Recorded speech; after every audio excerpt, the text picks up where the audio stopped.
साथियों, मेरे चैनल से जुड़ने के लिए सब्सक्राइब बटन को प्रेस कर दीजिए और यदि आप चाहते हैं कि नया वीडियो अपलोड होते ही आपको मैसेज मिल जाए तो बेल आइकन को भी ऑन कर दीजिए। मेरे प्रिय साथियों, जय श्री राधे। मैं अंकुर जोशी आप सभी का अंकुर एस्ट्रोलॉजी चैनल में बहुत बहुत स्वागत करता हूं। देखिए, अभी हम जो है नवमांश कुंडली को बिल्कुल सरलता से समझने का प्रयास कर रहे हैं। यह है दूसरा एपिसोड है नवमांश कुंडली पर। एक वीडियो पहले भी जो है मैं नवमांश कुंडली पर बना चुका हूं। ऊपर आई बटन पर उसका लिंक आ रहा है, आप उस लिंक पर क्लिक करके वो एपिसोड भी देख सकते हैं। इसके अलावा यदि आपने अभी तक मेरे चैनल को सब्सक्राइब नहीं किया है तो सब्सक्राइब करके बेल आइकन जरूर दबा दीजिएगा। प्रिय दर्शकों, इससे पहले वाले नवमांश के एपिसोड में हमने यह चर्चा की कि आखिर नवमांश कुंडली को क्यों देखा जाता है और कैसे देखें।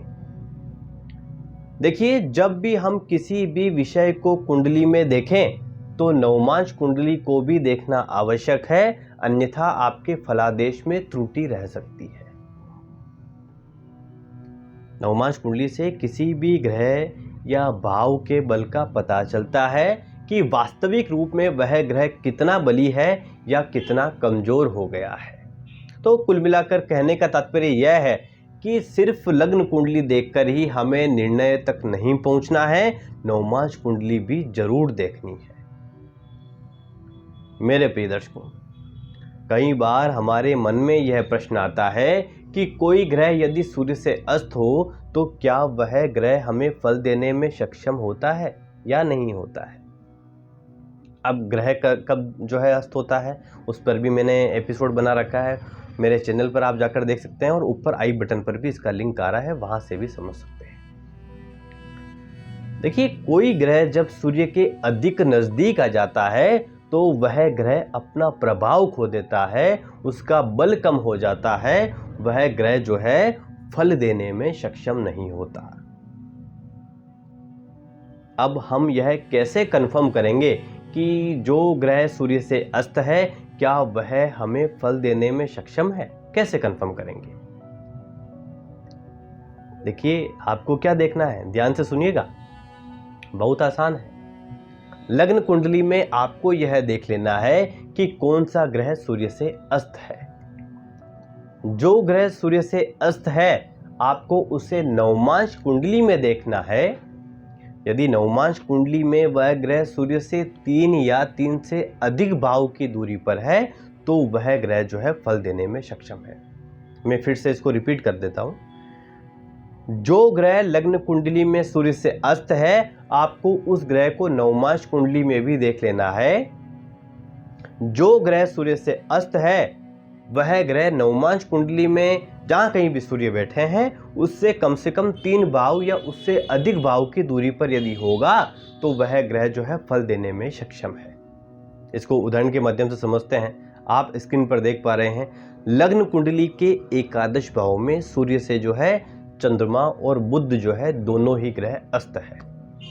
और जब हम नवमांश कुंडली देखेंगे तो सूर्य के साथ चंद्रमा बैठे हैं, यानी कि इसका अर्थ यह हो गया है कि चंद्रमा का बल बहुत कम है, वह फल देने में सक्षम नहीं है। यानी कि नवमांश कुंडली में भी जो है स्थिति नहीं बदली है।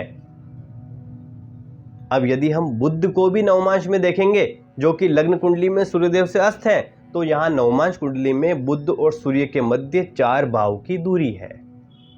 यानी सूर्य तो बैठे हैं चतुर्थ भाव में और बुध बैठे हैं प्रथम भाव में, तो यहां दोनों के मध्य 4 भाव की दूरी हो गई है। तो यहां पर बुध इस कुंडली में फल देने में सक्षम है। यानी कि लग्न कुंडली में जिस ग्रह में हमें बिल्कुल भी बल नहीं दिखाई दे रहा था, नवमांश कुंडली से यह कंफर्म हो जाएगा कि क्या वास्तविक रूप से वह ग्रह हमें फल देने में सक्षम है अथवा नहीं। एक और उदाहरण के माध्यम से समझते हैं।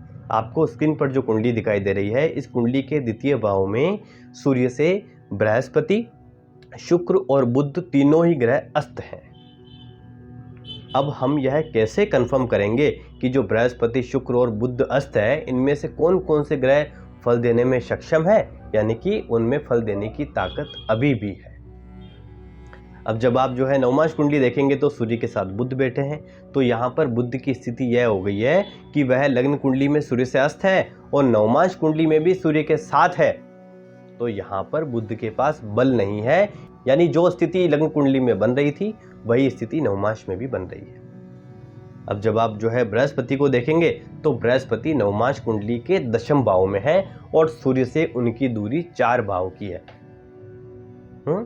तो मैंने आपको क्या नियम बताया था कि जो ग्रह लग्न कुंडली में सूर्य से अस्त है, यदि वह नवमांश कुंडली में सूर्य से 3 भाव या उससे अधिक की दूरी पर हो तो वह ग्रह जो है फल देने में सक्षम होता है। तो यहां पर बृहस्पति और सूर्य के मध्य 4 भाव की दूरी है, तो यहां पर बृहस्पति देव जो है वो फल देने में सक्षम है। अब यदि हम शुक्र की बात करें, क्योंकि शुक्र भी सूर्य से अस्त है, तो यहां जब हम नवमांश कुंडली में देखेंगे तो शुक्र 5वें भाव में बैठे हैं। हालांकि देखिए यहाँ ये नीच के हो गए हैं, नकारात्मक तो हो ही गए हैं, लेकिन सूर्य से अस्त के विषय को यदि हम समझें तो यहाँ सूर्य और शुक्र के मध्य 3 भाव की दूरी है, यानी शुक्र भी फल देने में सक्षम है। उम्मीद करता हूं कि यह जो है आपको बिल्कुल सरलता से समझ आया होगा। नवमांश पर मेरे और भी वीडियो आएंगे, आप जुड़े रहें। यदि आपको वीडियो जो है अच्छा लगे तो लाइक ज़रूर कर दीजिएगा और चैनल को सब्सक्राइब करना नहीं भूलिएगा। मिलते हैं हम अगले एपिसोड में। जय श्री राधे, जय श्री राधे।